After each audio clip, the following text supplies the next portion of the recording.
Ya, shalom. Gak kedengaran. Sekali lagi, shalom. Haleluya. Saya percaya hari ini keadaan Bapak Ibu, teman-teman semua dalam keadaan baik. Amin. Berapa banyak di antara saudara-saudara yang percaya bahwa kita adalah orang-orang yang sudah ditebus? Ya, boleh angkat tangan sama-sama. Katakan, saya sudah ditebus. Ya, tepuk tangan dulu buat Tuhan Yesus yang dahsyat. Amin. Haleluya.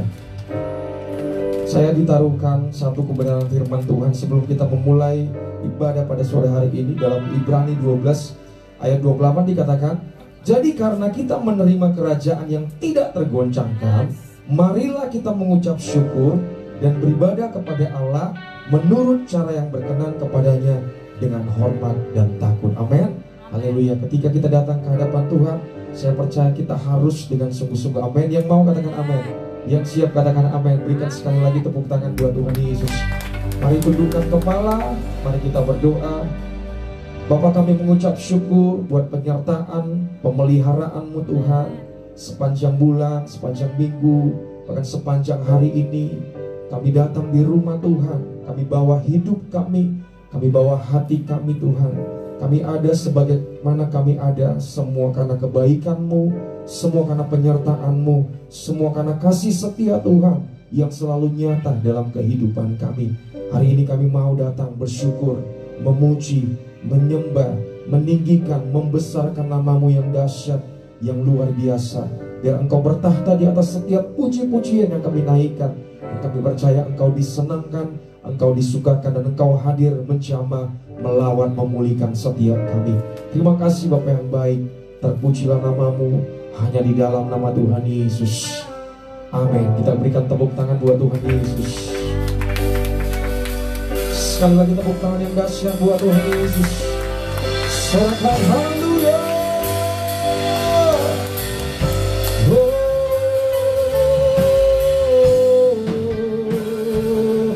Kami bawa segala pujian bagi-Mu, segala kemuliaan hanya bagi nama-Mu Tuhan. Sama-sama katakan, glory to God in the highest, for your great and gracious name. I worship You and honor You.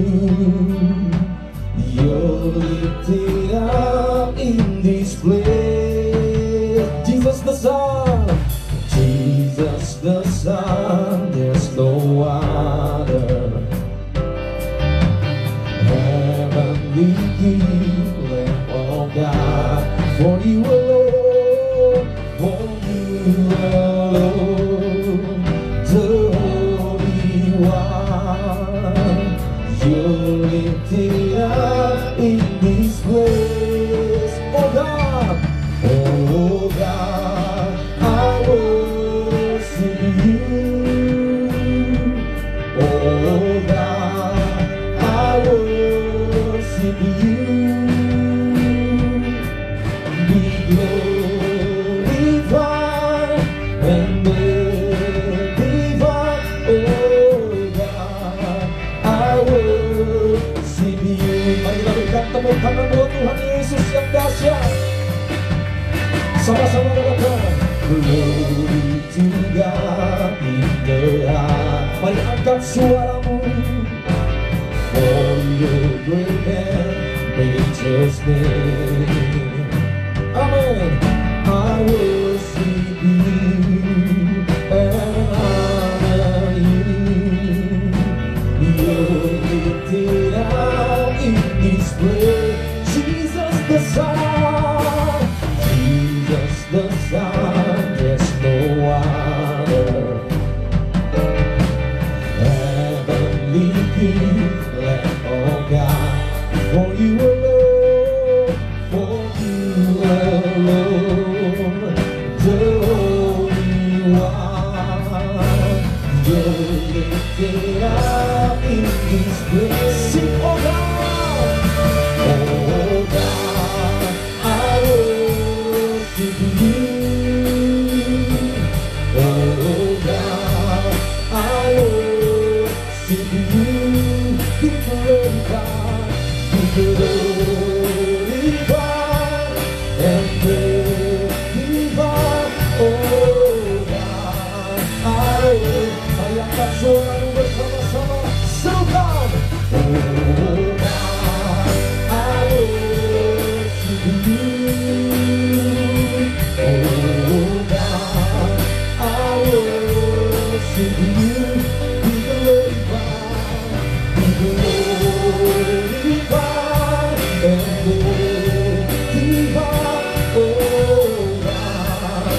Mari sekali lagi, moga moga. Ayo, kami menyembah Engkau ya Tuhan. Ayo,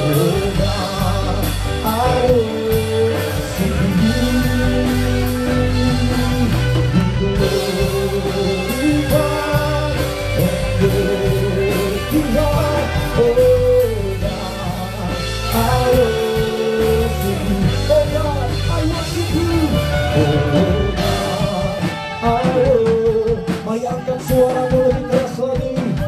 Oh God, ayo, kami datang untuk menyembah Engkau Tuhan.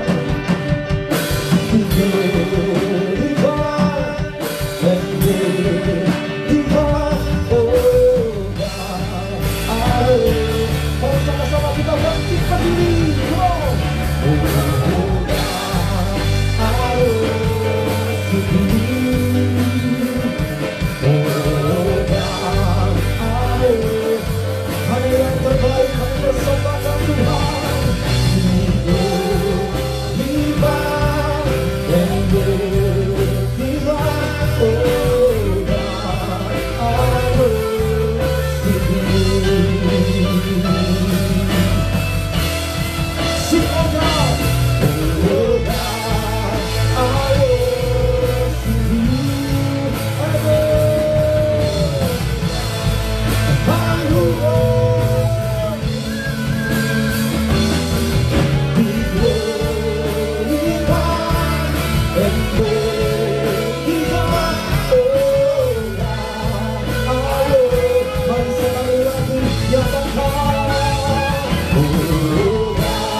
Pujian kami, penyembahan kami, yang terbaik kami persembahkan kepada Dia. Mari sama-sama kita menyembah Tuhan. Sembah Dia, Allah yang dahsyat, Allah yang luar biasa, Allah yang perkasa. Ya Tuhan, setiap hati menyembah Tuhan, setiap lidah menyembah-Mu, setiap lutut mengaku Yesuslah Tuhan. Oh, lalabaya saudara lama-lama, kita lama-lama. Kami menyembah Engkau di tempat ini ya Tuhan. Dengan setiap kami, bahwa kami mengalami perjumpaan dengan Engkau, Yesus Tuhan, Yesus Raja, selama-lamanya, selama-lamanya kami menyembah-Mu, hanya nama-Mu saja, hanya nama-Mu Tuhan, Engkau yang terindah, Yesus.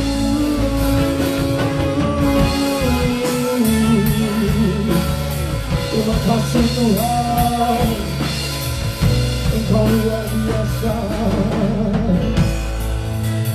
Oh mulianya hadirat-Mu,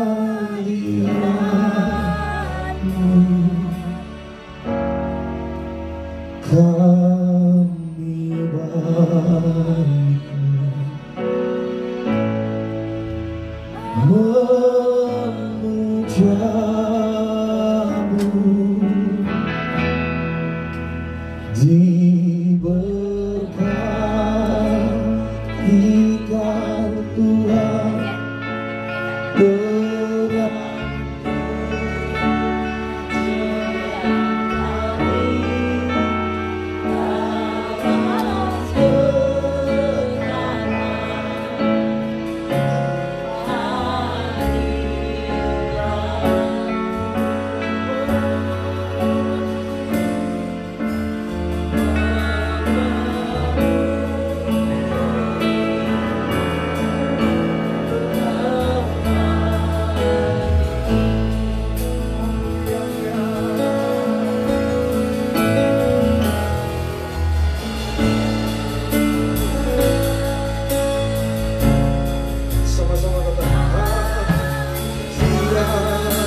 kami baik.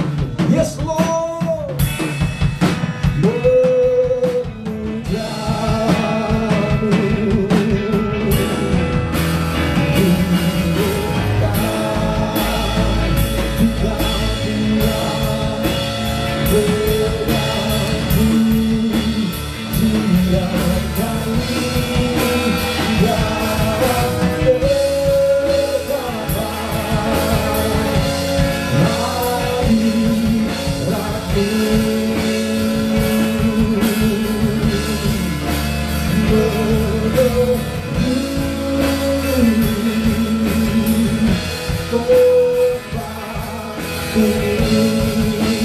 mari kita sembah Dia, ya Tuhan.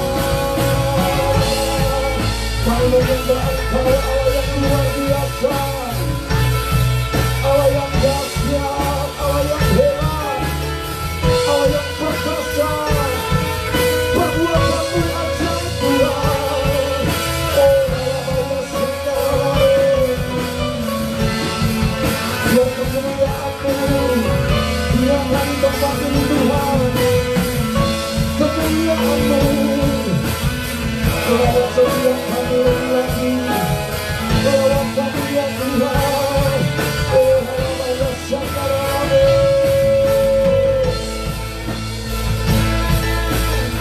tidak ada Allah yang seperti Engkau, tidak ada yang seperti-Mu ya Tuhan. Yesus, selama-lamanya kami menyembah-Mu.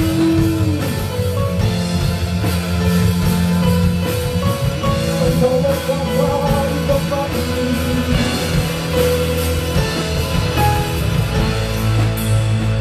mari jemaat sendiri saja katakan, oh ya, angkat kedua tanganmu. Betapa indah di dalam hadirat Tuhan.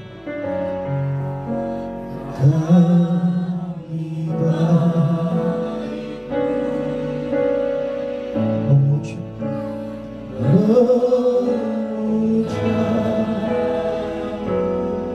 diberkati Engkau Tuhan, diberkati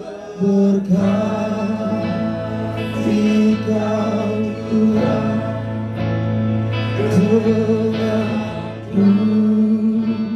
pujian kami dalam dekapan, tetap kami dalam hadirat-Mu, hadirat-Mu memenuhi tempat ini, memenuhi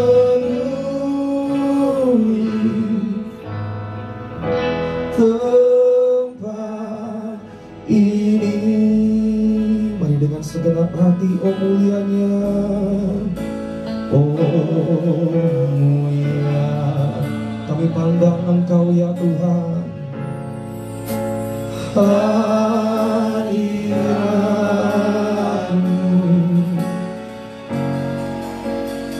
kami baik memuja. Boleh katakan, dimuliakan Engkau Tuhan, dimuliakan Engkau Tuhan, dengan pujian kami dalam dekapan. Yes Lord, penuhi ya Tuhan,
dahsyat, Allah yang luar biasa. Tidak ada Allah yang seperti Engkau Tuhan. Dan kami mau lebih lagi bersorak-sorak, meninggikan nama-Mu, memuliakan Engkau, bersuka cita di dalam hadirat-Mu. Yang siap memuji, menyembah, meninggikan Tuhan lebih dahsyat lagi. Katakan amin.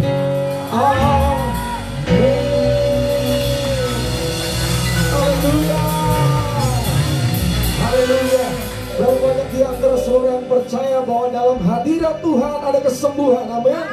Dalam hadirat Tuhan ada mujizat, amin. Kasih tahu kanan kiri, bilang hari ini engkau akan diubahkan, amin. Kasih tahu kanan kiri, kita akan mengalami perubahan karena kita mengalami perjumpaan dengan Tuhan. Yuk kita sama-sama.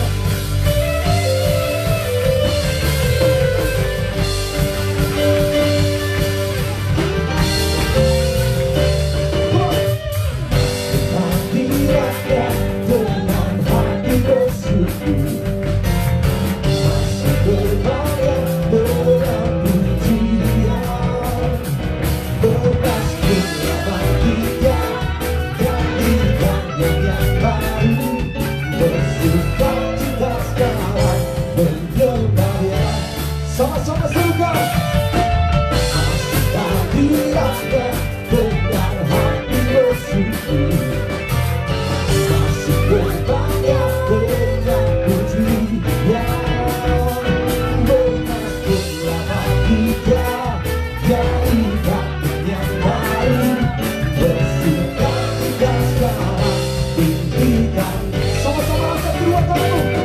Saat hati bersyukur dan jiwa bersuka, hadirat Allah nyata dalam pujian. Saat kami menyembah dan tangan berangkat, Tuhan hadir dalam pujian umatnya. Yang percaya Tuhan kita dahsyat, sorakan haleluya. Bersama-sama nyatakan hadiratnya dengan hati bersyukur, masih berbayar dengan pujian, bekas berlama kita gantikannya yang baru, bersuka cita sekarang menyembah Dia. Sekali lagi sudah. Masih hadiratnya dengan hati bersyukur, masih berbayar dengan pujian, bekas berlama kita gantikannya yang baru, bersuka cita sekarang impikan Dia. Sama-sama serukan. Saat hati bersyukur dan jiwa bersuka, hadirat Allah nyata dalam pujian.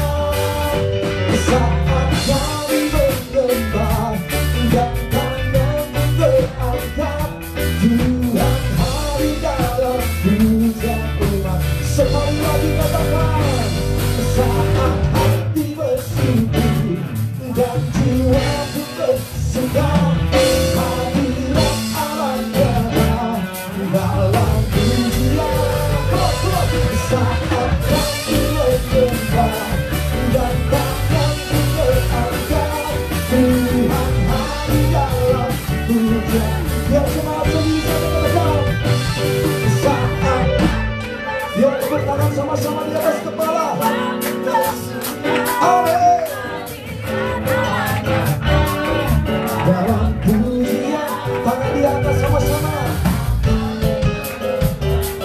Dan tangan berangkat, Tuhan hadir dalam pujian. Sekali lagi bisa lebih dahsyat lagi. Saat lebih keras lagi saudara. Hati kami percaya Tuhan.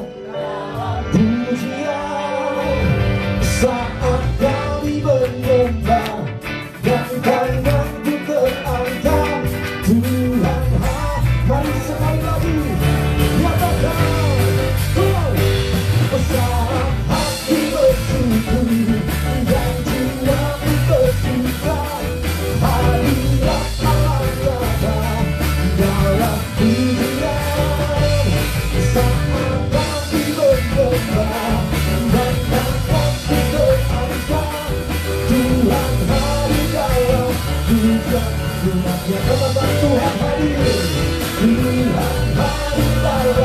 puja umatnya.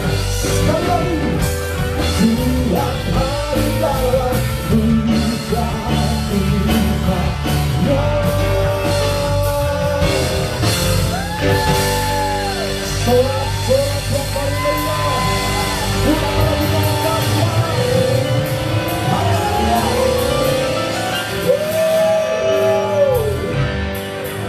Allah kita dahsyat, amin. Haleluya. Yuk lagi bersama-sama. Namamu nama yang dahsyat Tuhan. Dan kami mau terus bersorak-sorak bagi namamu.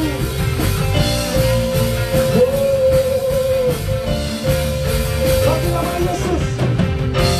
Yesus kau kekuatan hidupku. Getar langkahku, amin. Angkat tanganku di saat aku jatuh, Kaulah sumber kuatku. Lembah yang gelap, lembah yang gelap tak ku lewati, sebab Engkau sertaku. Dengan imanku, dengan imanku ku diselamatkan oleh kuasa Yesus. Sama-sama kita serukan. Kuatkan tanganku, yuk tepuk tangan bersama-sama. Tuhan namamu berkuasa, amin. Surga bumi nyatakan. Kuatkan tanganku, nyatakan kau hebat. Allah yang berkuasa, berkuasa.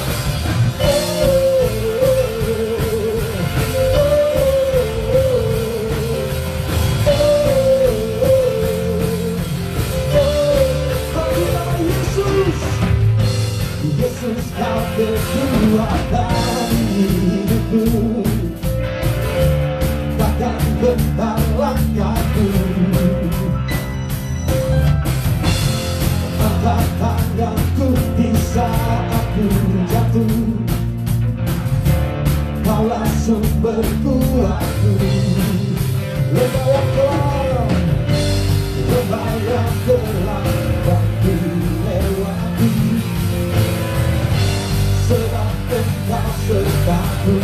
Katakan dengan imanku, dengan imanku ku diselamatkan oleh kuasa Yesus. Semua kuatkan tanganku, ku sorak haleluya. Namamu berkuasa, surga bumi nyatakan. Kuatkan tanganku, nyatakan kau hebat. Allah yang berkuasa, berkuasa selamanya. Allah yang dahsyat.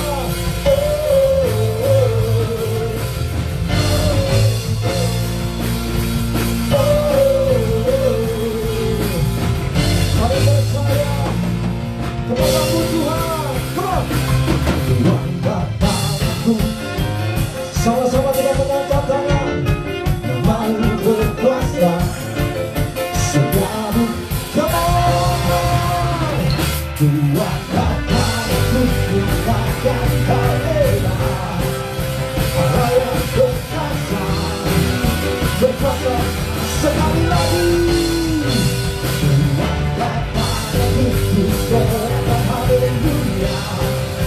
Namamu berkuasa, surga bumi nyatakan. Kuatkan tanganku, nyatakan kau hebat. Allah yang berkuasa, berkuasa sama.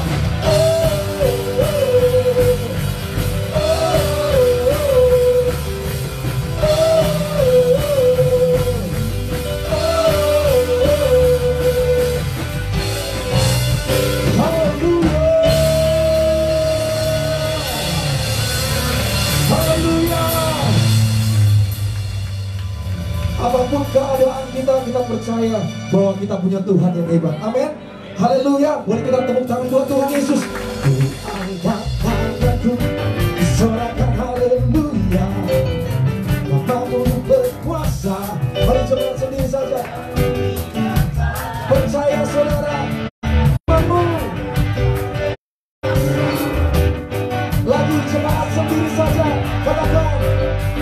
ku angkat.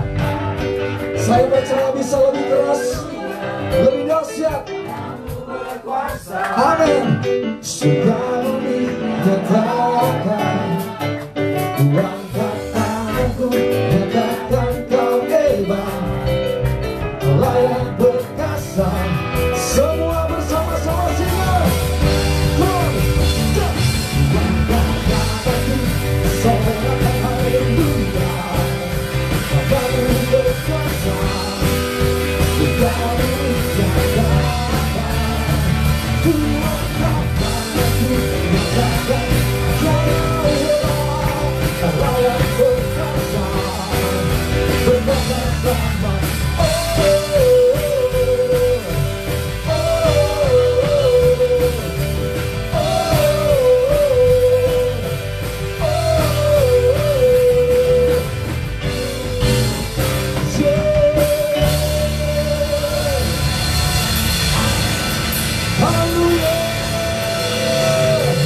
Sorak-sorak Tuhan Yesus, berikan tepuk tangan, penghormatan bagi Raja di atas segala raja. Haleluya, haleluya. Sebelum duduk kasih tahu, engkau punya Tuhan yang hebat. Kasih tahu kanan kiri, yuk minimal 2-3 orang ya. Engkau punya Tuhan yang hebat, engkau punya Tuhan yang dahsyat. Amin. Silakan duduk kembali. Mari kita terus nikmati hadirat Tuhan.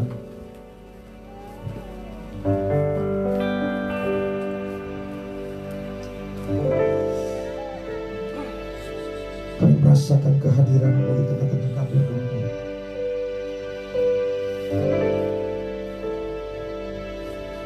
Ku beri kemuliaan dan hormat, ku angkat suara pujian, ku agungkan nama-Mu, ku beri kemuliaan dan hormat, ku angkat suara pujian, ku agungkan nama-Mu. Sebab Kau besar, perbuatan-Mu ajaib, tiada seperti Engkau, tiada seperti Engkau. Sebab Kau besar, perbuatan-Mu ajaib, tiada seperti Engkau, tiada seperti Engkau. Kita berikan tepuk tangan buat Tuhan kita yang besar, Tuhan kita yang luar biasa. Beri kemuliaan dan hormat, ku angkat suara pujian, ku agungkan nama-Mu, ku beri kemuliaan dan hormat, ku angkat suara pujian, ku agungkan nama-Mu. Sebab Kau besar, perbuatan-Mu ajaib, tiada seperti Engkau, tiada seperti Engkau. Sebab Kau besar, perbuatan-Mu ajaib, tiada seperti Engkau, tiada seperti Engkau. Oh, Kau besar, perbuatan-Mu ajaib, tiada seperti Engkau, tiada seperti Engkau. Sebab Kau besar, perbuatan-Mu ajaib, tiada seperti Engkau, tiada seperti Engkau. Kami mengatakan, sebab Engkau besar, sebab Kau besar, perbuatan-Mu ajaib, tiada seperti Engkau.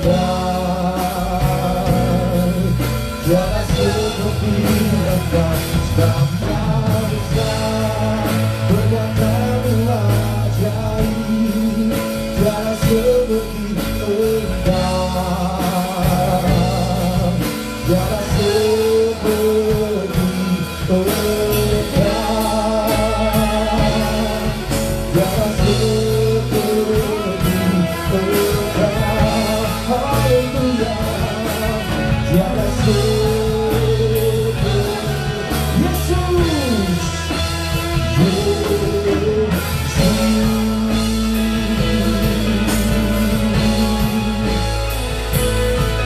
Haleluya, segala pujian hanya bagi-Mu Tuhan. Oh haleluya, Engkau luar biasa, Engkau semua.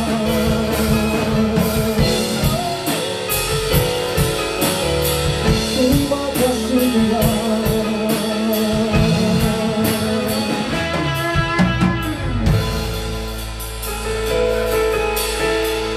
Tidak ada Allah yang seperti Engkau, Allah yang luar biasa, Allah yang terus mengerjakan hal-hal yang besar dalam kehidupan kami. Mari ambil waktu saudara, mari tenangkan hati kita.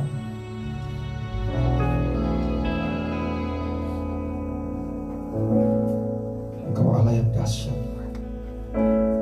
Engkau Allah yang luar biasa. Biar Engkau disenangkan, disukakan bahwa pujian penyembahan yang kami naikkan di hadapan. Terpujilah nama-Mu hanya di dalam nama Tuhan Yesus.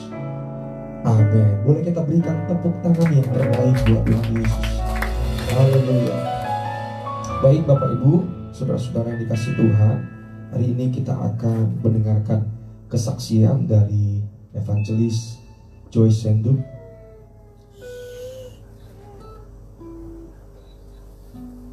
Baik, kita akan mendengarkan kebenaran firman Tuhan.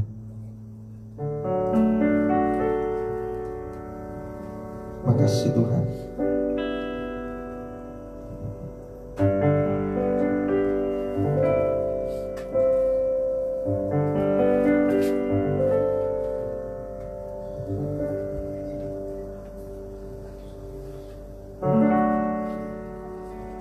Makasih Tuhan. Kami persiapkan hati kami mendengar kebenaran firman-Mu saat hari ini. Kau yang mengurapi setiap kami. Makasih Tuhan.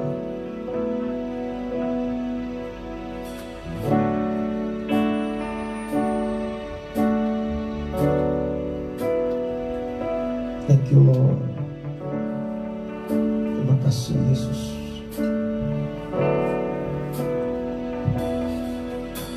Dalam segala keadaan, waktu berlimpah maupun kurang, tetap Yesus yang mempesona hatiku. Dia beri damai dan kesempatan baru. Katakan di setiap musim, di setiap musim kehidupan, waktu ku kuat maupun lemah, tetap Yesus yang mempesona hatiku. Dia hidup dan kesempatan baru sekali. Yesus selamanya, Yesus harapanku tak akan hilang, karena kasih-Nya sekarang ku ada. Oh Yesusku, ku cinta Kau selamanya. Mari kita berikan tepuk tangan buat Tuhan Yesus. Di setiap musim, di setiap musim kehidupan, benar ya Tuhan, waktu ku kuat maupun lemah, tetap Yesus tetap Yesus yang mempesona hatiku. Dari hidup dan kesempatan baru,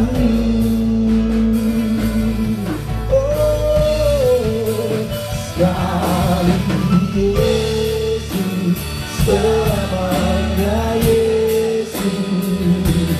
Harapan tak akan hilang, karena kasih-Nya sekarang ku ada. Oh Yesusku, ku cinta Kau sekali Yesus, sekali Yesus, selamanya Yesus. Harapanku tak akan hilang, karena kasih-Nya sekarang ku ada. Oh Yesusku, ku cinta Kau selamanya. Katakan dengan kesungguhan, sekali Yesus, selamanya. Ini yang menjadi tekad kami Tuhan.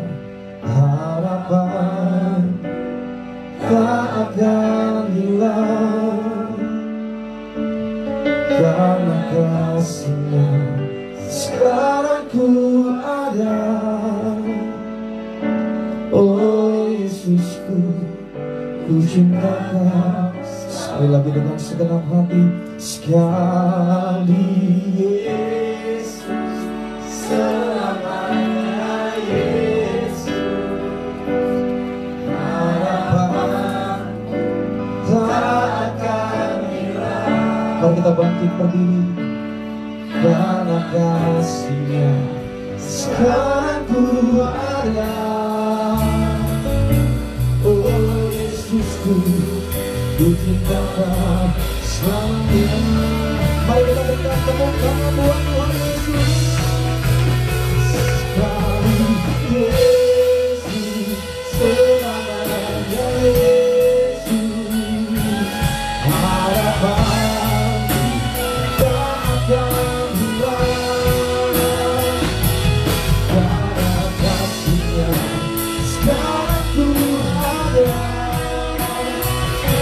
Oh Yesusku, ku cinta Kau selamanya. Oh Yesusku, ku cinta Kau selamanya. Oh Yesusku, ku cinta Kau selamanya.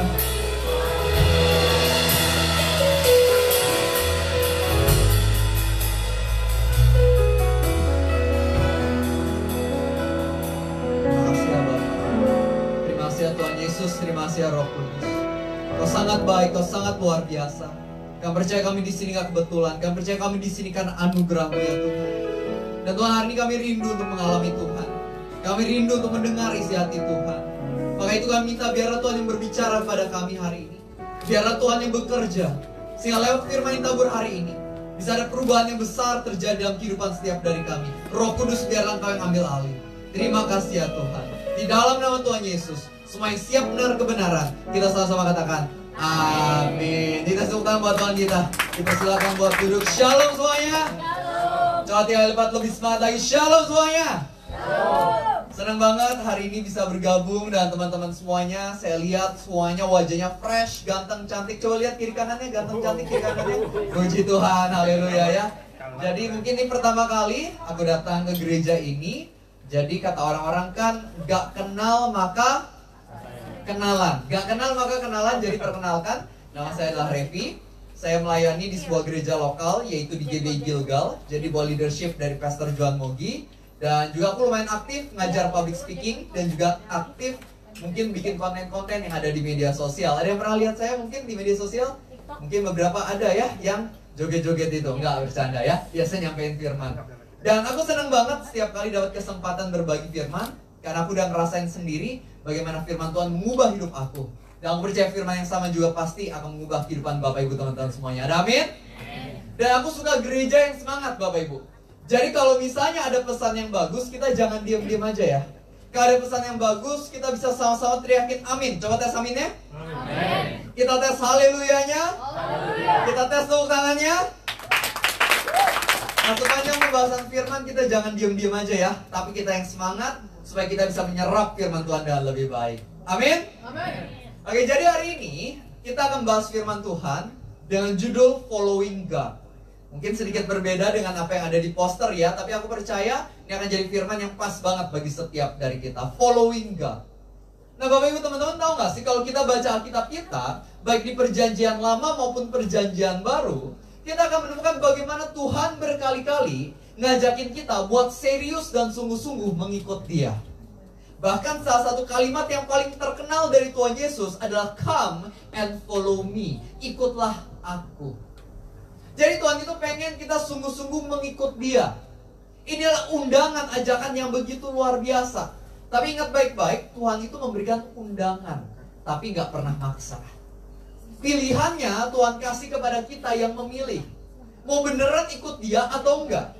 Karena masalahnya hari ini ada banyak orang yang cuma ngakunya pengikut Kristus, tapi nggak beneran pengikut Kristus. Nah, hari ini kita belajar apa sih artinya menjadi orang yang beneran jadi pengikut Tuhan Yesus, menjadi true followers of Jesus Christ. Ini yang mau kita pelajari hari ini. Jadi setidaknya akan ada 3 poin yang bisa kita pelajari hari ini, maka itu kita sama-sama mencatat ya Bapak Ibu ya. Poin yang pertama, arti menjadi pengikut Tuhan Yesus. Yang pertama adalah kita melindungi dan membersihkan hati kita. Melindungi dan membersihkan hati kita. Saya teringat pertama kali waktu itu, pas saya zaman SMP, papa saya pernah beliin saya laptop. Nah, ketika beli laptop itu, orang penjual laptopnya bilang gini, kalau mau beli laptop atau komputer, jangan lupa beli antivirusnya juga. Tahu antivirus apa Bapak Ibu? Tahu ya? Fungsinya buat apa sih antivirus? Yang pertama adalah untuk melindungi laptop kita, supaya virus itu nggak gampang masuk. Nah, tapi kan kadang-kadang bisa aja ya ada virus yang berhasil menyusup. Nah, fungsi dari antivirus yang kedua adalah untuk membersihkan kalau misalnya laptopnya kena virus. Nah, itu fungsi dari antivirus. Nah, kalau misalnya laptop aja sedemikian rupa dijaga, maka sesungguhnya kehidupan kita, hati kita juga harus dijaga Bapak Ibu. Hati kita juga harus dilindungi dan juga dibersihkan. Kalau misalnya Alkitab berbicara soal hati, ini sebenarnya juga berbicara soal pikiran Bapak Ibu teman-teman. Jadi kita harus menjaga, melindungi. Coba semua kata melindungi. Melindungi. Kita harus melindungi hati dan pikiran kita. Kita lihat dulu yuk ayatnya. Pada Amsal 4 ayat 23 dikatakan seperti ini, jagalah hatimu dengan segala kewaspadaan, sebab dari situlah terpancar kehidupan. Aku suka banget nih, kata jagalah ini translasi aslinya adalah kata syomar. Bukan syoma ya Bapak Ibu, tapi syomar. Artinya ini tuh menggambarkan seorang penjaga yang menjaga pintu masuk sebuah istana. Dia yang seleksi siapa yang bisa masuk, siapa yang nggak bisa masuk. Nah, begitu pula dalam hidup kita ini harus seleksi. Apa yang kita izinin buat masuk ke dalam pikiran kita, kita harus filter sungguh-sungguh. Ini sangat penting. Karena pikiran kita endingnya akan menentukan kehidupan kita. Saya ada dengar sebuah kisah yang lucu banget, menarik sekali. Kurang lebih ceritanya seperti ini. Jadi ada seorang gembala domba. Dia bawa domba-dombanya dia ke dalam hutan untuk waktu itu minum dari air sungai. Tapi masalahnya domba-dombanya nggak mau minum air sungainya. Karena air sungainya kotor banget. Saking kotornya dombanya nggak mau minum. Sehingga si gembalanya ini harus pakai semacam baskom. Dia ambil airnya dan dia harus taruh dulu untuk sementara waktu. Sampai akhirnya kotorannya itu ngendep ke bawah. Atasnya udah semakin bersih dan jernih. Baru akhirnya domba-dombanya bisa minum. Jadi ini yang dia lakukan. Sampai bertahun-tahun dia seperti itu. Hingga akhirnya suatu hari ada seorang yang bijaksana, wise man, orang bijak. Dia lewat tempat itu dan dia lihat si gembala ini. Ketika ngelihat itu dia bilang, Pak Gembala, repot banget kayak gitu. Saya tahu cara yang lebih mudah. Ayo ikut saya. Akhirnya dibawa ke tempat yang lebih tinggi dan di sana mereka ketemu kolam sumber mata airnya. Nah, ternyata di kolam sumber mata air ini suka ada hewan-hewan di hutan yang nyemplung ke kolam itu, mandi, membersihkan diri di dalam kolam itu. Makanya jadinya menjadi kotor airnya. Bahkan aliran sungai semuanya jadi kotor oleh karena kejadian itu. Nah, jadi seorang bijaknya bilang, Pak Gembala, kamu bikin pagar di sini. Kamu bikin pagar sehingga hewan-hewan hutan ini gak ada yang bisa nyemplung ke dalam. Sehingga kamu bisa menjaga kualitas air di sini. Kalau kualitas air di sini, aliran sungainya juga otomatis lebih bersih. Jadi itu yang dilakukan oleh si gembala ini. Akhirnya dia bikin pagar, hewan-hewan gak bisa masuk. Akhirnya beneran, aliran sungainya jadi jauh lebih bersih dan domba-dombanya bisa minum. Nah, sama halnya dengan kehidupan kita, Bapak Ibu teman-teman. Kalau kita pengen lihat kehidupan kita semakin benar, maka kuncinya, pikirannya, sumber mata airnya harus kita lindungi juga. Harus kita jaga dulu. Nah, jadi pertanyaan hari ini, apa yang kita baca sehari-hari? Apa yang kita nonton sehari-hari? Apa yang kita dengar sehari-hari? Coba siapa di sini yang masih suka baca Lambe Tura? Boleh lihat tangan-tangannya? Oh, nggak ada ya, di gereja lain sini mah nggak ada, luar biasa semuanya ya. Dalam hati. Atau mungkin kalau misalnya kita suka gosip sama teman-teman sekitar, apa yang terjadi kalau misalnya kita dengar gosip-gosip orang? Lu tahu nggak sih, si Pak Simpson dia baru selingkuh lagi? Masa sih gitu kan? Kalau kita dengerinnya gosip terus, lama-lama apa? Endingnya kita juga gampang curigation, ya kan, curigaan, ya kan. Wah, dikit-dikit pikiran negatif. Kenapa? Karena kita suka dengerinnya yang negatif. Atau mungkin siapa yang suka nonton film horor misalnya? Ya biasa kalau nggak nonton, kalau misalnya jalan di tempat gelap biasa aja. Habis nonton film horor, kalau lewat tempat gelap langsung lari, udah bukan jalan lagi kan? Lari udah kayak Usain Bolt.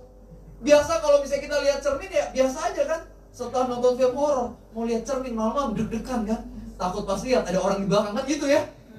Ketika nonton film horor kita jadi takut. Apa yang kita dengar, apa yang kita tonton mempengaruhi loh. Makanya hari ini ayo perhatikan apa yang sehari-hari kita dengar, kita tonton. Film-film yang kita pilih, lagu-lagu yang kita dengerin, konten-konten di media sosial, apa sih yang biasanya kita konsumsi. Itu akan sangat menentukan pikiran kita dan endingnya akan menentukan output kehidupan kita. Aku suka banget translasi bahasa Inggris dari Amsal 4 ayat 23 tadi. Dikata above all else guard your heart. Di atas segalanya lindungi pikiranmu. Di atas segalanya, artinya ini penting sekali Bapak Ibu teman-teman. Kita harus beneran jaga hati dan pikiran kita. Coba kita angkat tangan kanan kita sama-sama. Coba tepuk pundak teman di sebelah kanan, bilang bro, jaga pikiran lo. Sekarang yang kiri bilang sis, jangan mikirin yang aneh-aneh mulu. Itu yang pertama ya, jadi kita harus menjaga pikiran kita. Nah, selain menjaga, kita juga perlu membersihkan. Kenapa? Karena meskipun kita sudah menjaga sedemikian rupa, kadang-kadang masih ada aja keegoisan yang menyelinap, kesombongan yang menyelinap, nafsu yang menyelinap, dan hal-hal lain kadang-kadang bisa menyelinap. Makanya kita harus secara berkala membersihkan hati dan pikiran kita. Kita lihat ayatnya. Pada Mazmur 51 ayat 10, Raja Daud mengatakan, jadikanlah hatiku tahir ya Tuhan, dan perbaharuilah batinku dengan rohmu yang teguh. Bahasa Inggrisnya, create in me a clean heart, O Lord. Hati yang bersih. Coba Bapak Ibu kalau misalnya punya rumah, rumahnya dibiarin 1 tahun, kira-kira lama-lama jadi kotor nggak? Iyalah jadi kotor ya kan, jadi debuan banget kan. Ada sarang laba-laba di mana, mungkin ada kecoa, betul nggak Bapak Ibu? Kotor pasti. Makanya yang namanya rumah secara berkala harus kita pel, harus kita sapu, betul? Supaya jadi bersih lagi. Nah sama dengan hati, kalau rumah aja dibersihkan, yang namanya hati, pikiran kita juga perlu dibersihkan secara berkala. Nggak bisa setahun sekali, mesti sehari-hari Bapak Ibu. Caranya apa? Tadi dikatakan firman Tuhan adalah Tuhan jadikan hatiku tahir. Jadi ternyata yang bisa bersihkan hati kita bukan diri kita sendiri, tapi Tuhan. Makanya penting banget sehari-hari saat teduh Bapak Ibu teman-teman, kita berdoa, kita baca Alkitab, kita punya komunitas rohani, ini kuncinya. Coba lihat kiri kanannya, wajah-wajah yang saat teduh nggak kelihatan ini kiri kanannya. Kalau misalnya belum terbiasa, ayo mulai hari ini biasain saat teduh Bapak Ibu. Doa, sering banget loh ketika aku berdoa, aku merasa Tuhan ngomong, Revi, ada pikiran, ada aspek hidup kamu yang di sini belum benar nih. Iya juga ya, thank you Tuhan udah ingetin. Ketika buka Alkitab, baca Alkitab, Ketika dengar khotbah pendeta, kadang-kadang ada kalimat nampar loh. Tiba-tiba terus sadar, oh iya ya, ternyata masih sombong nih di sini. Oh iya ya, ternyata masih egois nih di sini. Mulai tersadar lewat firman Tuhan, lewat komunitas rohani. Aku punya teman-teman komsel, ketika mereka berbicara kasih masukan, dan aku merasa, iya juga ya, kok aku nggak kepikiran kayak gitu ya, bener juga ya dia ya. Ketika dengar masukan mereka, aku hidupnya bisa lebih baik juga. Jadi sama dengan Bapak Ibu teman-teman, ayo doa, baca firman, ikut komunitas. Mayoritas orang udah tahu ini, tapi pertanyaannya bukan tahu atau nggak tahu, udah dilakukan atau belum sehari-hari. Karena kalau misalnya kita cuma tahu tapi nggak dilakukan, sama aja bohong. If you want to avoid spiritual crisis, you must do the spiritual basics. Bahasa Indonesianya, kalau misalnya kamu pengen menghindari yang namanya krisis spiritual, maka kamu harus lakukan basic dasar-dasar spiritual. Simple, doa, baca Alkitab, ikut komunitas rohani, simple banget. Tapi yang penting kita harus beneran lakukan, baru hati kita bersih. Ada amin? Amin. Coba kita angkat tangan kanan kita lagi sama-sama, tepuk pundak teman di sebelah kanan, bilang bro. Jangan malas saat teduh bro. Sekarang yang kiri bilang sis. Jangan malas baca Alkitab. Jadi itu yang pertama ya. Kita harus menjadi orang yang melindungi dan juga membersihkan hati kita. Jangan sampai kayak Raja Salomo. Pada 1 Raja-Raja 11 ayat 4 dikatakan, ketika Salomo sudah menjadi tua, istri-istrinya mencondongkan hatinya kepada penyembahan berhala, sehingga dia tidak berpaut pada Tuhan dengan segenap hatinya lagi. Raja Salomo dulu pernah ikut Tuhan sungguh-sungguh, tapi ternyata hatinya, karena dia nggak jaga, karena dia nggak bersihkan, endingnya dia malah jadi penyembah berhala dan sudah melupakan Tuhan waktu itu. Jangan sampai kita melakukan kesalahan yang sama. Ada amin? Amin. Nah yang kedua yang bisa kita pelajari hari ini, menjadi pengikut Tuhan artinya adalah kita menjadi orang yang sadar bahwa Yesus adalah Mesias. Amen. Yesus adalah Mesias. Kita mau lihat kisah yang menarik dari Markus 10 Bapak Ibu. Di mana waktu itu diceritain ada seorang yang kaya raya, seorang pemuda, bahasa Inggrisnya rich young ruler. Dia datang kepada Yesus dan mengatakan seperti ini, guru yang baik, bagaimana caranya aku bisa memperoleh kehidupan yang kekal? So Yesus responnya gini, kenapa kamu bilang aku baik? Tidak ada yang baik selain daripada Tuhan. Nanti aku jelasin artinya. Lalu Tuhan Yesus bilang seperti ini, kamu tahu apa yang dikatakan kitab suci? Jangan membunuh, jangan berzina, jangan mengucapkan saksi dusta, jangan mencuri, hormati ayah dan ibumu. Dan di sana si pemuda kaya ini bilang, oh itu semua sudah aku lakukan dari masa mudaku. Lalu Tuhan Yesus bilang, satu lagi yang masih kurang. Jual semua uang yang kamu punya, berikan kepada orang miskin, maka kamu akan memperoleh harta surgawi dan ikutlah aku. Tapi Alkitab mencatat bagaimana orang ini menjadi sedih dan gak jadi ikut Tuhan Yesus. Karena uangnya banyak, dia gak mau tukar itu semua. Nah Bapak Ibu teman-teman, di sini kita melihat setidaknya ada dua kesalahan dari si pemuda kaya ini. Yang pertama, kesalahan dia adalah dia gak sadar Yesus adalah Mesiasnya. Ketika datang ke Tuhan Yesus, dia masih bilangnya guru yang baik. Translasi aslinya adalah agathos. Artinya adalah orang yang pengajarannya bagus dan moralnya baik. Tapi dia nggak melihat Yesus sebagai Tuhan atau Mesias. Makanya kenapa Tuhan Yesus bilang, loh, kamu anggap aku manusia dan kamu bilang aku baik. Kamu salah. Yang namanya manusia itu nggak ada yang baik sebenarnya. Kalau yang baik siapa mau tahu? Tuhan. Tuhan baru baik. Dan itulah Yesus, dia adalah Mesias dan Tuhan. Tapi orang itu masih nggak sadar waktu itu. Makanya pas dia datang, perhatikan pertanyaannya. Dia nanyanya, apa yang harus aku lakukan supaya aku masuk surga? Padahal pertanyaan yang benar, apa yang Yesus, apa yang engkau lakukan sehingga aku bisa masuk surga? Masih salah pemikirannya waktu itu. Dia masih menganggap juru selamatnya itu bukan Yesus, tapi dirinya sendiri. Nah kadang-kadang ini yang menjadi kesalahan kita juga di dalam hidup. Kita masih anggap juru selamatnya adalah diri kita sendiri. Ada seorang teman yang pernah nanya pada aku seperti ini, Revi, aku punya teman, dia punya kepercayaan yang lain. Dia ada nyembah dewanya sendiri. Dia gak percaya Tuhan Yesus. Masih bisa masuk surga gak? Dia orangnya baik banget loh. Terus aku bilang gini, bro, sorry, bukannya aku mau menghakimi, tapi inilah kebenarannya. Kebaikannya gak bisa membuat dia masuk surga.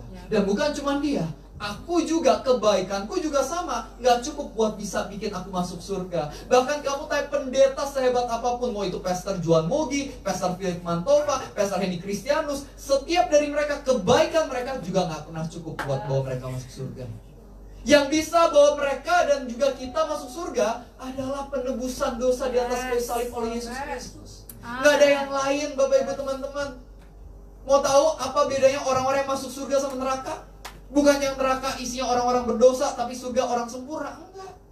Bedanya orang-orang yang masuk surga adalah orang-orang yang berdosa, tapi dosanya ditebus karena menganggap Yesus engkaulah juru selamatnya. Sedangkan orang yang masuk neraka adalah orang-orang yang dosanya tidak ditebus karena mereka bilang, aku juru selamatnya sendiri. Makanya di neraka bayar dosanya sendiri. Bapak Ibu, kita diselamatkan karena kasih karunia. Kita harus ngerti akan hal ini. Efesus 2 ayat 8-9 dikatakan, for you are saved by grace. Kamu diselamatkan karena kasih karunia, bukan kehebatanmu sendiri. Makanya nggak ada yang bisa memegahkan diri. Tuhan Yesus bukan salah satu jalan dari banyak jalan. Dia adalah satu-satunya jalan di mana tadinya udah nggak ada jalan. Makanya kalau kita mau jadi pengikut Tuhan yang sesungguhnya, sadari Mesiasnya adalah Tuhan dan bukan diri kita. Ada amin? Yang kedua, kesalahan dari si pemuda kaya ini apa? Pemuda kaya ini masih melihat hartanya, uangnya lebih berharga daripada ikut Tuhan Yesus. Kadang-kadang kesalahan kita apa? Kita pikir juru selamatnya bukan Tuhan, juru selamatnya uang. Makanya pada Matius 6 ayat 24 kan dibilang apa? Dikatakan manusia nggak bisa mengabdi kepada dua Tuhan. Sebab dia akan mengasihi yang satu dan membenci yang lain. Dia akan setia mengindahkan yang satu tapi tidak mengindahkan yang lain. Demikianlah manusia nggak bisa mengabdi kepada Tuhan dan kepada Mamon. Mamon ini berbicara soal roh cinta akan uang. Bapak Ibu, jadi orang kaya salah nggak sih? Yakin nggak salah? Mau nggak jadi orang kaya? Mau lah ya. Nggak salah jadi orang kaya. Yang salah apa? Cinta akan uang.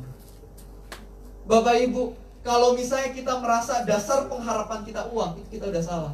Kalau kita berpikir tujuan utama kita ada di atas bumi ini untuk uang, kita udah salah.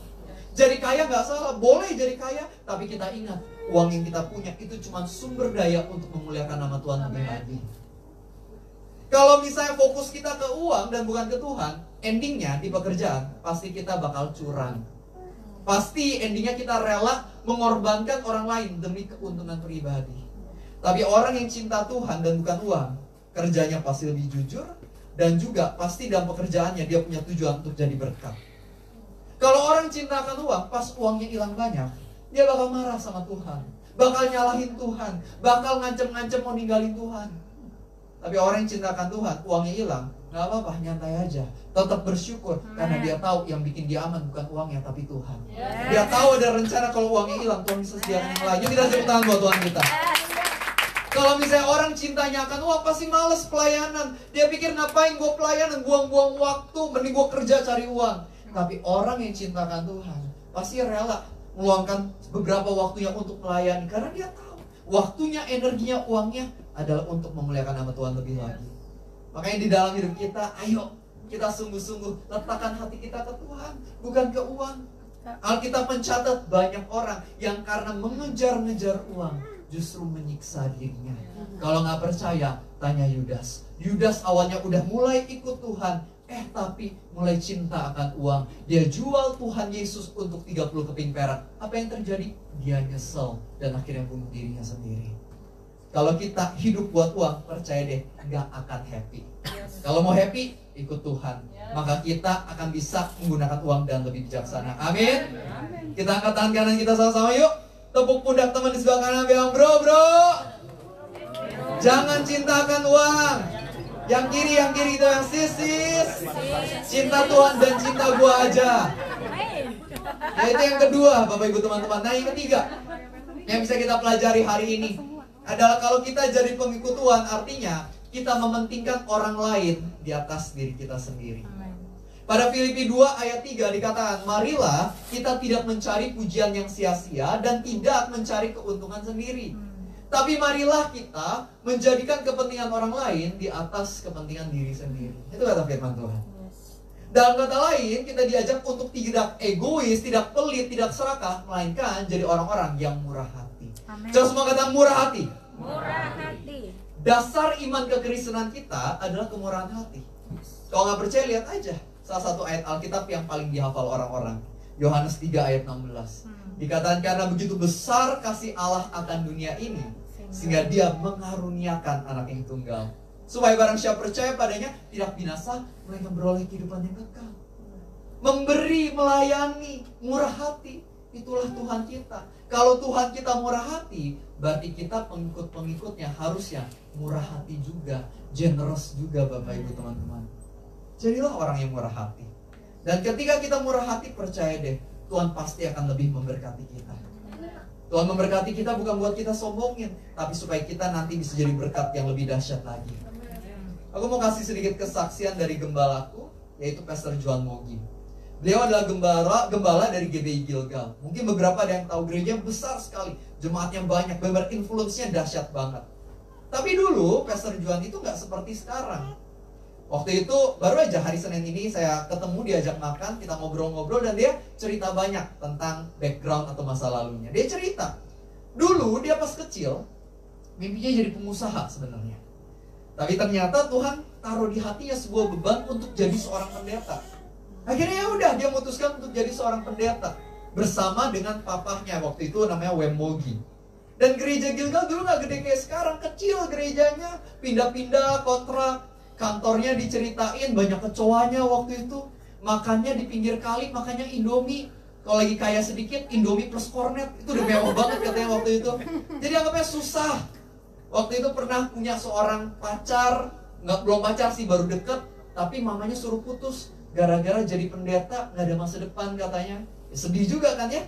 Orang yang disukain akhirnya meninggalkan karena dianggap nggak punya uang. Perjalanannya nggak mudah. Sampai akhirnya dia ketemu dengan seorang wanita yang akhirnya jadi istrinya, namanya Lucy waktu itu. Singkat cerita mereka pacaran dan menikah.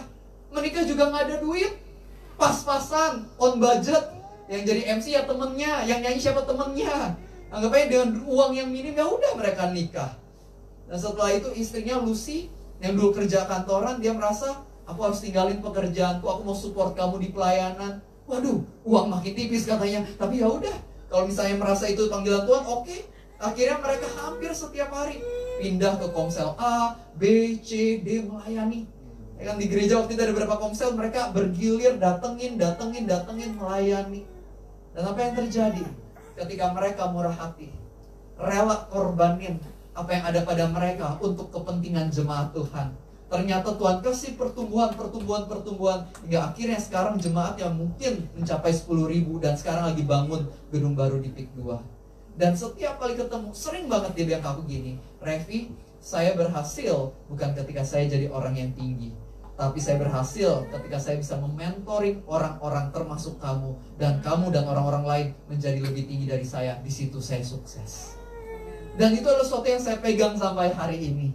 Kalau kita mau menjadi orang-orang yang beneran berhasil di mata Tuhan, kuncinya simple. Jadi orang yang murah hati, rela berkorban, dan nantinya Tuhan yang bakal angkat kita. Tuhan yang bakal berkati kita. Tapi sekali lagi ingat, Tuhan berkati kita buat apa?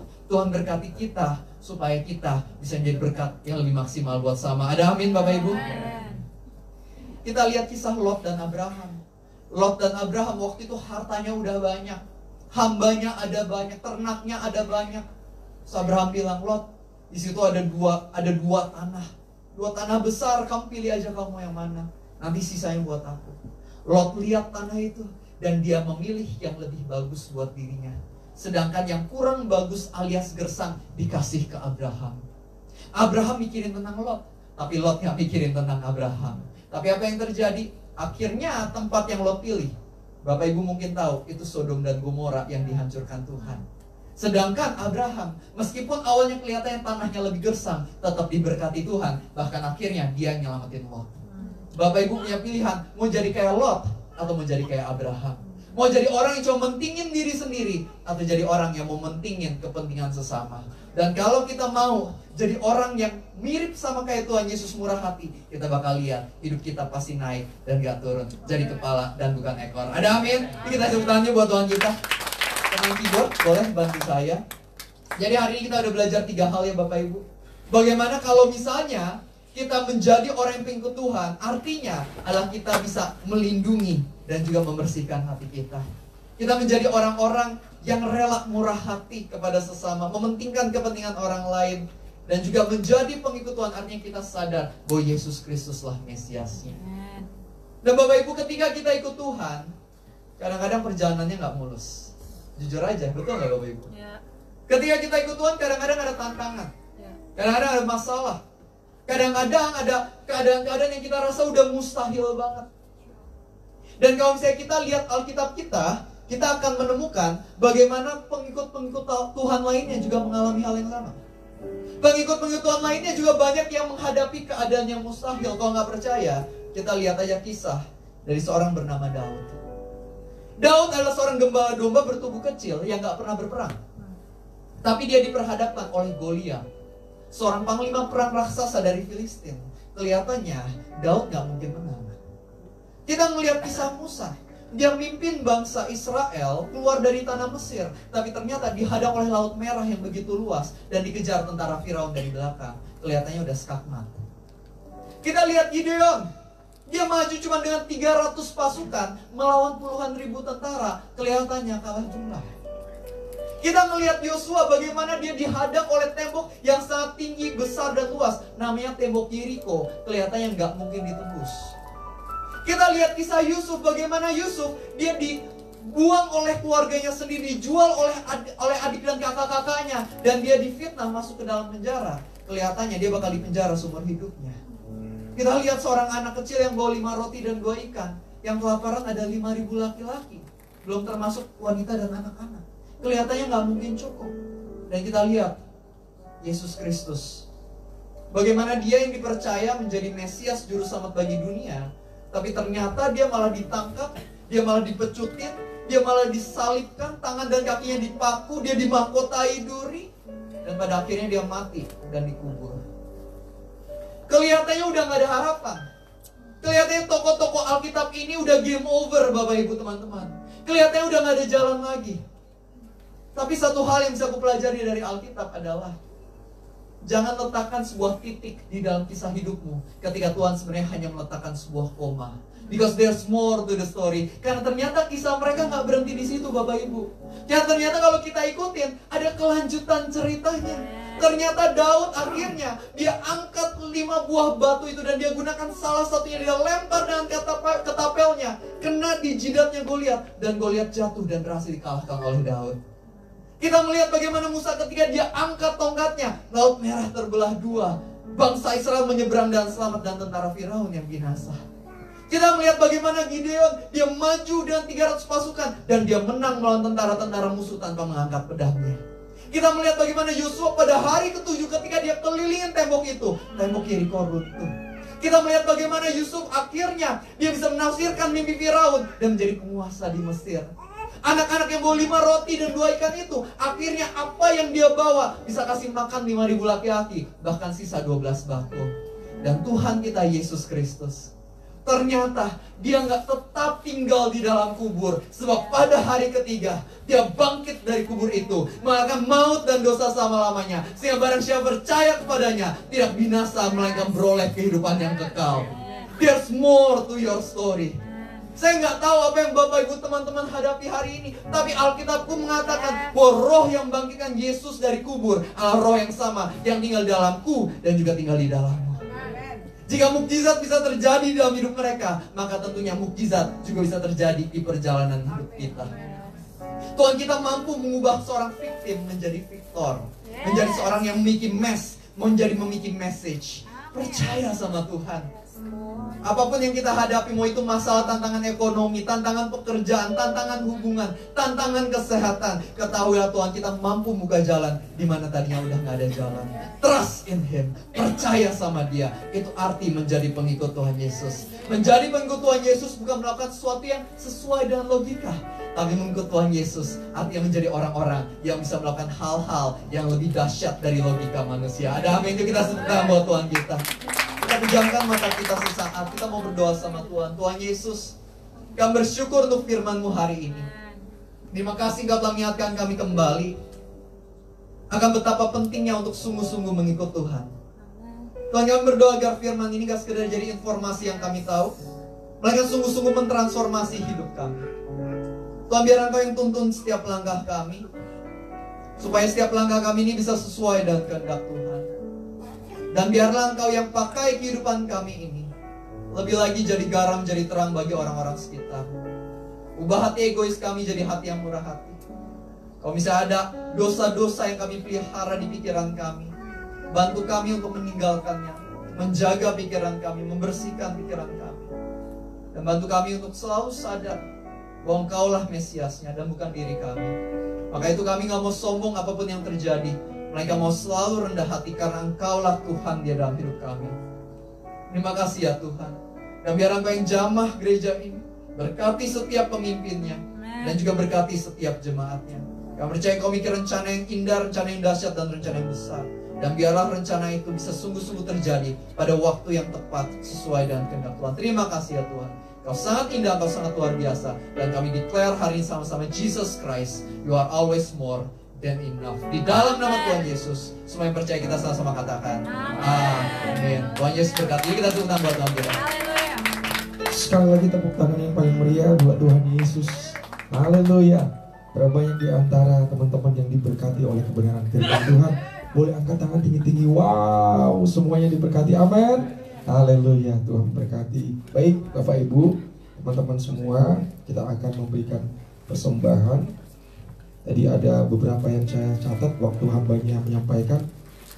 Kita harus sungguh-sungguh cinta sama Tuhan, sungguh-sungguh mengikut Tuhan, dan yang terakhir menjadi orang yang murah hati. Semua mau jadi orang yang murah hati, amin. Karena kita mau jadi murah hati, saatnya kita memberi persembahan yang pertama. Haleluya. Namun sebelum kita memberi persembahan, mari kita tundukkan kepala, kembali kita berdoa. Terima kasih Bapak yang baik buat kebenaran firman-Mu. Kami percaya kami sudah diubahkan, kami sudah dikuatkan. Bila firman-Mu boleh tertanam, bertumbuh kuat di hati kami, dan itu boleh menjadi berkat dalam kehidupan kami. Terima kasih Bapak yang baik. Terima kasih juga untuk kesempatan kami boleh memberikan persembahan kami di hadapan-Mu ya Tuhan. Biar kiranya Engkau yang memberkati setiap kami, setiap usaha pekerjaan kami diberkati, setiap kami percaya Tuhan, Engkau juga terus memberkati persembahan yang kami berikan untuk dipakai dalam setiap pelayanan pekerjaan yang ada di tempat ini Tuhan.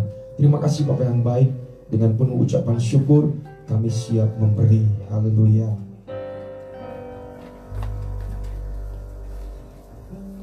Sambil memberi persembahan kita naikkan pujian.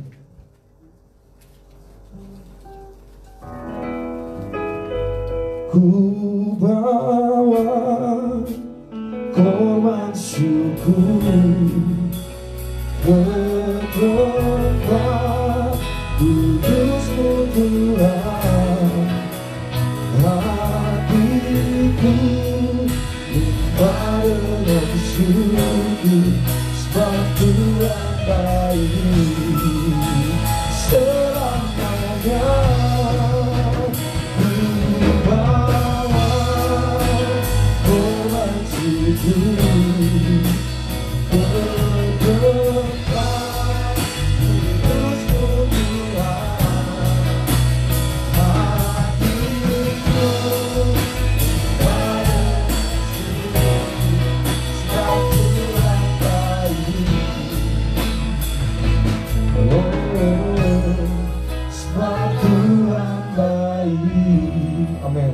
Tuhan kiranya memberkati setiap persembahan yang Bapak Ibu Saudara sudah berikan. Dan hari ini kita juga akan mendengar kesaksian yang pastinya akan memberkati setiap kita. Kita akan mendengar kesaksian dari Evangelis Joyce Sendok. Mari kita berikan tepuk tangan yang paling meriah.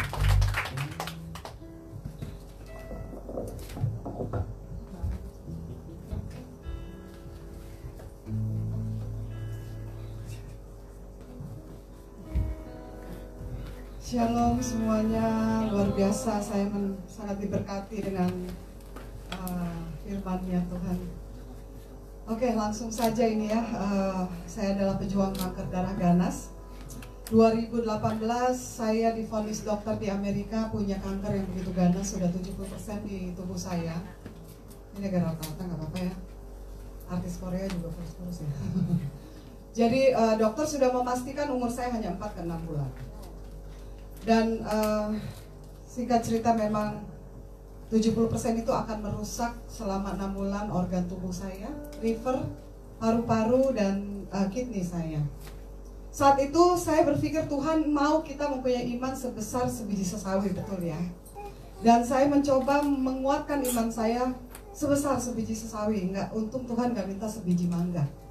Ya, kita bersyukur hanya sebesar sebiji sesawi. Masa saya nggak bisa sih buktiin ke Tuhan bahwa saya nggak takut, saya nggak khawatir. Saya pegang firman Tuhan.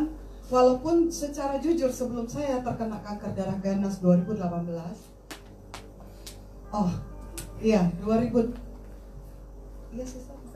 Oh ya, 2018 waktu saya terkena kanker itu sudah dipastikan umur saya 4 bulan saja. Jujur sebelum saya kena kanker saya tuh ke gereja seperti 6 orang kayak disuntik kalau mau dicabut gigi, seperti yang dibilang tadi pastor ya, luar biasa masih muda tapi udah memberkati sekali karena saya ke gereja hanya datang, saya merasa wah saya penting udah ke gereja duduk berdoa, tetapi setelah saya terkena kanker Tuhan hanya tidak mau saya binasa. Tuhan berkata kepada saya, Joyce, kamu mau hidup? Kalau kamu mau hidup kamu harus melakukan 3 hal, ketaatan, kekudusan, dan kebenaran.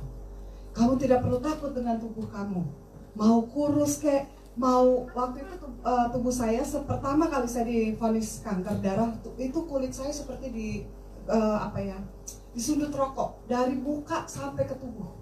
Saya mau ngaca aja takut melihat muka saya. Ya, saya dulu berat badan saya 65, sekarang 45. Saya tidak mau pikir lagi tubuh saya hanya bilang ke Tuhan, Tuhan, nggak masalah tubuh saya rusak, kurus, krepeng lah, orang bilang rata apa aja terserah.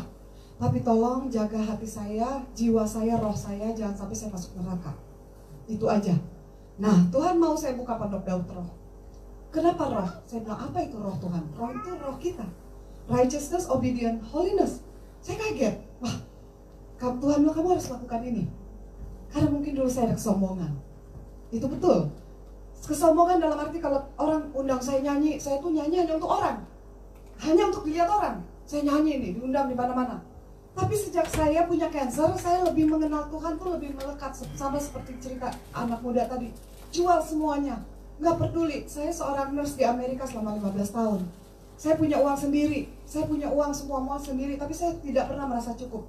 Tapi justru saya punya kanker, 4 tahun saya nggak kerja. Sama sekali nggak kerja, apalagi pandemik kan di Amerika juga kena loh.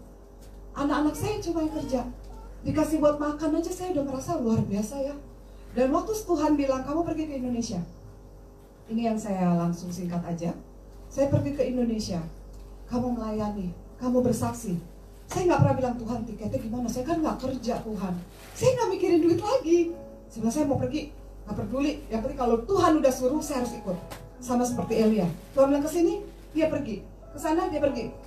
Banyak sekali hamba Tuhan ya. Bukan sedikit berarti saya tidak perlu, bukan menghakimi. Tapi gini, terus nanti tiketnya gimana? Ya kan? Terus nanti gimana nginepnya? Tidurnya di mana? Terus biaya-biaya? Nggak ada. Saya tuh langsung, iya Tuhan saya mau. Saya mau ke Indonesia. Saya nggak peduli tentang keuangan. Saya nggak peduli tentang, karena saya percaya sumber saya itu Tuhan. Bukan yang lain. Berangsur-angsur muka saya lebih membaik ya. Walaupun tidak 100% saya tidak peduli lagi dengan tubuh saya. Tiba-tiba 2021 saya kena COVID. Pokoknya saya kena COVID 1 kali. Saya mengurus anak saya 2 yang kena COVID juga. Dan tuh saya semakin sering mendengar suara Tuhan. Dulu saya boro-boro dengan suara Tuhan, suara hati gitu, maunya saya harus jadi gitu.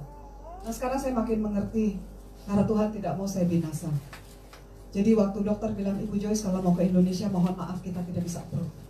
Karena spleen yang ada di perut kamu ini limpa saya ini besar dari sini sudah turun ke usus. 10 cm saja orang sudah di ICU minum 3 kali morfin sehari. Itu 10 cm ya. Saya ada 31 cm. Seperti balon. Kalau pecah di pesawat, kamu bisa mati di situ. Dokter itu udah bukan, maaf ya, saudara-saudara, bukan dokter di Malaysia. Ini kalau mau dibilang udah internasional, udah Amerika loh. Yang mereka tahu sekali kanker darah ganas ini luar biasa mematikan. 70% itu sudah sulit untuk disembuhkan. Tetapi saya bilang, Tuhan, saya membuktikan iman saya.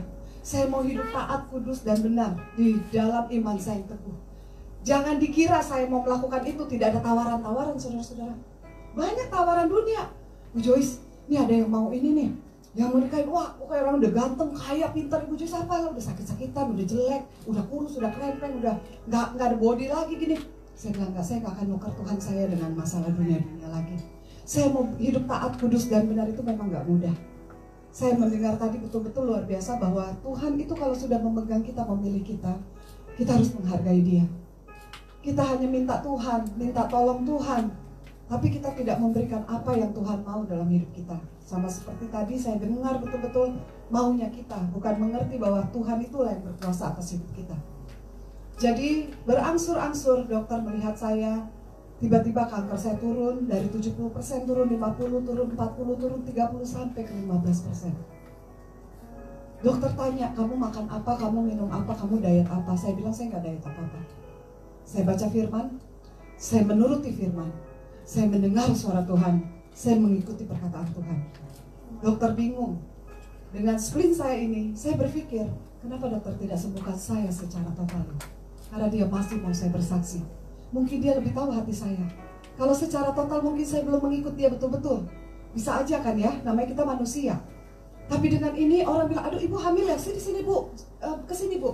Saya nggak hamil, saya punya kanker. Bukan saya bangga dengan kanker saya, tapi saya bangga dengan janji Tuhan yang ada ya dan amin. Dia nggak pernah bawa saya ke rumah sakit, ICU. Saya nggak pernah sampai sesak napas, saya nggak pernah sampai pendarahan yang luar biasa. Walaupun saya sempat mengalami semua itu, sampai kelumpuhan pernah hampir saya alami. Dan Pastor Billy Lantang mungkin pernah dengar, dia juga pernah kena kanker sama seperti saya, tipenya sama. Ibu almarhum Ani Yudhoyono sama juga tipenya dengan saya, tapi mereka mengalami hal-hal yang menyakitkan. Tuhan bilang saya tidak akan berikan itu sama kamu, asalkan kamu mau taat. Itu yang Tuhan mau.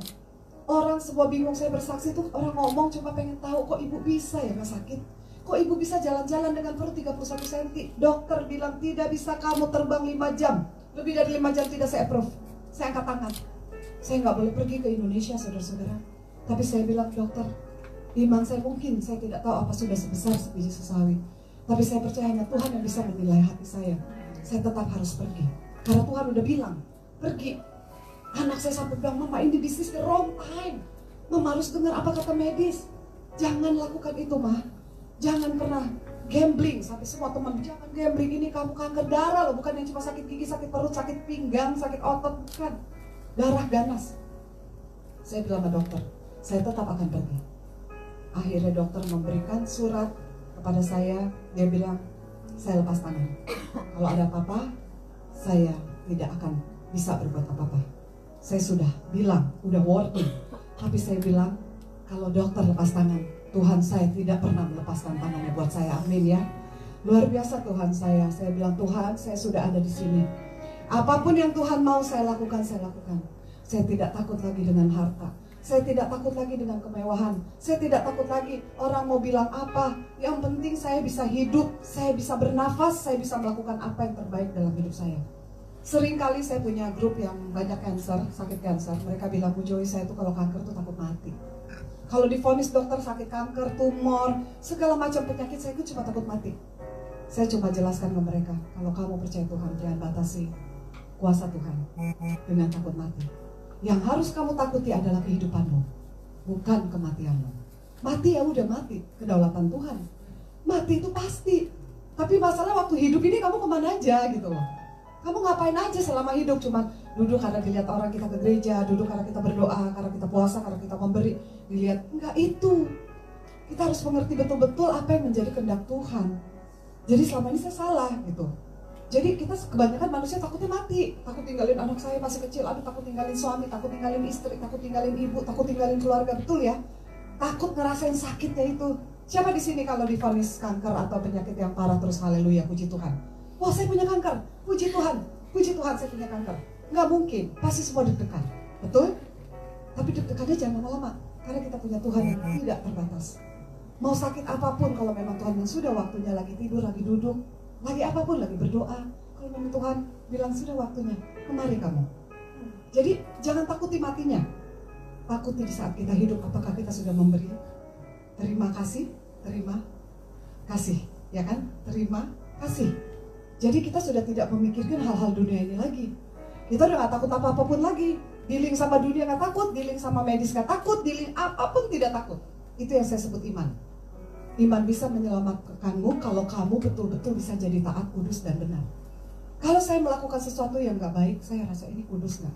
Ini saya taat gak? Ini benar gak yang saya buat? Setiap hari. Tadi dibilang baca firman, berdoa tiap hari. Karena kalau enggak, celah iblis itu sangat gampang sekali masuk. Maka ibu saya paling senang tuh kalau nonton politik. Ini kebetulan ada ibu saya nonton politik, kadang saya Mama, kita berdoa yuk. Tunggu, ini siapa nih yang lagi jadi ini? Ini ada berita yang lucu lagi, ini seru nih. Saya nggak salahin ibu saya, kalau memang perlu tahu. Saya tidak tahu apa-apa selain dari ibu saya. Kalau enggak kan saya nggak tahu. Tapi setidaknya mulai sekarang memang betul kita harus betul-betul lebih banyak ke firman, karena celah iblis itu sangat mudah untuk mengganggu kita, untuk kita hancur di dalam dunia ini. Karena dunia ini betul-betul menarik kita ke arah-arah yang negatif, yang tidak baik. Kanker saya turun jadi 15%, saya nggak masalahin lagi. Saya tidak peduli kanker saya, tapi saya peduli dengan hidup saya, bagaimana saya bisa menjadi berkat bagi banyak orang. Saya bisa banyak membawa kesaksian saya untuk menguatkan seseorang yang sudah tidak percaya, yang marah sama Tuhan, yang merasa tidak ada harapan lagi, yang merasa dirinya sudah berbeda. Ya kalau orang misalnya biasanya 80, 70, 60 beratnya tiba-tiba jadi 35, 40 jadi kurus, kan pasti mereka frustasi ngelihat badannya sendiri. Saya bilang saya nggak frustasi itu, karena tubuh jiwa roh tubuh kita akan hancur. Yang tidak perlu hancur adalah roh dan jiwa kita. Itu yang harus kita pikirkan. Jujur dulu saya mikir, aduh dikit-dikit kaca mana nih, kaca nih. Kalau ke gereja gitu ya, kalau kaca mana udah rapi belum, udah bagus, udah enak. Terus sekarang benar-benar, yang penting saya mau bersaksi, orang bisa diberkati, dikuatkan, bisa mengerti bahwa Tuhan itu tidak pilih kasih. Kalau dia bisa lakukan itu untuk saya, seorang kanker ganas. Makanya Pastor Billy Lantang sangat ingin ketemu saya di penasaran, betul itu dia tidak di kimo. Saya tidak di kimo, saya tidak di treatment, bahkan obat-obatan pun saya tidak minum. Saya minum, saya makan apapun yang saya mau. Tapi saya tetap berdoa dulu, saya tanya Tuhan. Dan sampai saat ini saya bisa berada di Indonesia bukan karena gagah dan kuat saya, tapi karena kebaikan Tuhan yang begitu luar biasa. Meskipun ujian-ujian proses Tuhan yang diizinkan Tuhan terjadi dalam hidup saya mengalami banyak hal dalam kedatangan saya ini. Saya banyak ada segala sesuatu yang harus saya hadapi, yang diperlihatkan, yang diizinkan Tuhan. Proses Tuhan itu belum selesai. Ya saya ditakut-takutin iblis terus, rasain kamu datang sini, ntar lagi kamu ngeri, udara di sini nggak bagus ya kan, ntar lagi. Saya tuh selalu bolak-balik ke Amerika itu setahun 2-3 kali. Setiap selama 15 tahun saya bolak-balik, pasti leher saya ini hilang. Apa bukan leher saya hilang ya? Suara saya hilang. Itu kedua 3 hari pasti. Karena perubahan udara, cuaca, itu pasti. Tapi saya bingung, kok saya punya cancer nih, orang udah nakut-nakutin, dokter nakutin, keluarga juga ada beberapa yang worry. Bahkan hamba-hamba Tuhan ada yang bilang pertimbangkan lagi, Bu Joyce pertimbangkan. Saya datang dari awal, saya datang sampai saya pelayanan terus diundang untuk bersaksi, nggak ada berhentinya. Sampai mami saya bilang, kamu terus-terusan nggak bisa berhenti nggak? Ya berhenti nanti pas lagi 1 hari bisa istirahat. Sebenarnya kok saya kuat, kok nggak kenapa-napa ya saya, nggak apa-apa ya. Kok saya kayak orang biasa aja, walaupun ya jet lag iya, tapi kan beda dengan yang dulu, malah sehat. Saya sakit dulu gitu, malah saya sakit, saya kok sehat gitu. Itulah Tuhan saya menyatakan, saya harus percaya tanpa melihat. Saya harus percaya tanpa melihat. Jadi saya bersyukur bisa berada di tempat ini bukan karena gagah dan kuat saya, tetapi karena Tuhan. Saya hanya mau membacakan firman Tuhan yang begitu luar biasa, yang akan saya bagikan mungkin 1 firman saja. Ini yang saya sangat suka. Di saat Tuhan berkata dalam Yohanes 10 ayat 27 dan 28 dikatakan, domba-dombaku mendengarkan suaraku, aku mengenal mereka dan mereka mengikut aku, dan aku memberi hidup yang kekal kepada mereka, dan mereka pasti tidak akan binasa sampai selama-lamanya, dan seorang pun tidak akan merebut mereka dari tanganku. Apakah perkataan Tuhan ini hanya main-main atau nyenengin kita? Enggak mungkin ya. Tuhan bilang jika kita mendengarkan suara Tuhan, mengenal domba-dombanya. Inilah semua domba-dombanya Tuhan yang dia kenal suaranya. Di saat kita sakit, kanker mengattack, apapun penyakit kita, percayalah bahwa Tuhan kita punya kuasa yang tidak terbatas. Jangan pernah batasi kuasa Tuhan. Dengan segala persoalan, penyakit, finansial kita, apapun, percaya bahwa sumber kita adalah Tuhan. Ya di saat saya merasa aduh tidak ada yang, Ibu Joyce siapa yang sponsor, Ibu Joyce siapa yang undang, nggak ada yang undang, Tuhan Yesus yang nyuruh. Kalau Tuhan udah suruh, Mau saya ada nggak ada, sumber itu nggak pernah berhenti. Nggak pernah berhenti. Biar anak saya bilang, mama sorry nggak bisa kirim, biar mama cepat-cepat pulang. Nggak apa-apa, kamu bukan sumber mama, tapi Tuhan sumber mama. Mama nggak pernah takut apapun. Akhirnya mereka melihat iman ibunya itu betul-betul bertumbuh dan semakin bertumbuh. Dan saya bisa memberikan yang terbaik buat semua jiwa-jiwa yang mungkin ada di Indonesia. Saya nggak tahu bagaimana kedepannya, tapi Tuhan lebih tahu hidup saya. Dan biarlah kita terus memuliakan Tuhan dan tidak membatasi kuasa Tuhan dengan masalah-masalah yang kita hadapi. Meskipun kekhawatiran itu selalu ada, jangan lama-lama, karena kita punya Tuhan yang dahsyat. Kita harus terus hidup taat, kudus, dan benar di dalam iman kita yang teguh. Biarlah Tuhan kita dipermuliakan terus dengan apa yang Dia mau kita lakukan, jangan dengan apa yang saya mau lakukan. Karena kalau saya lakukan, itu nggak habis-habisnya. Kiranya Tuhan memberkati kita semua. Terima kasih, Sister. Terima kasih.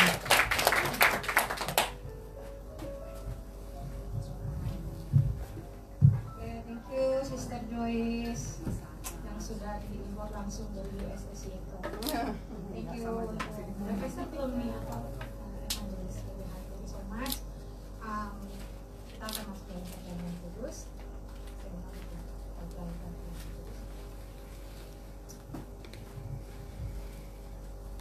Kita berdoa dan siapkan hati kita. Maju.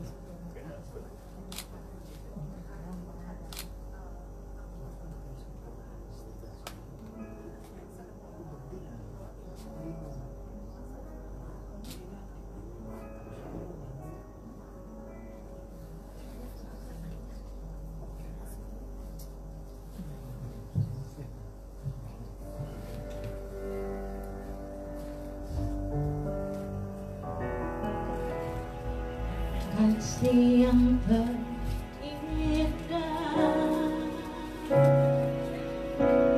hati yang mulia, hanya ku temukan di dalam-Mu, Yesusku. Pujian